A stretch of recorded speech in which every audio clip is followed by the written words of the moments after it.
Islamically, within a marriage, is the status of a husband and wife equal, or is there one that's higher than the other? Being a human being and the partners, they have the equal rights. But there are this division of labor and division of duties.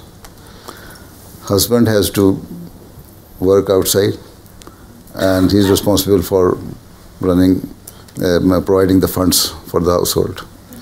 And wife has to look after the children and take care of the house.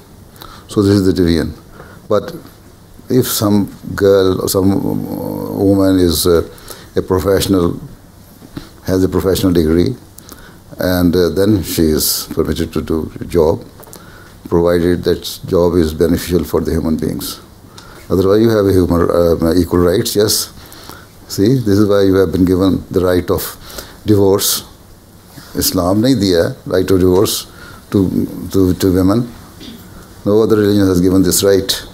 You have the right of inheritance of the property, and you have so many other rights.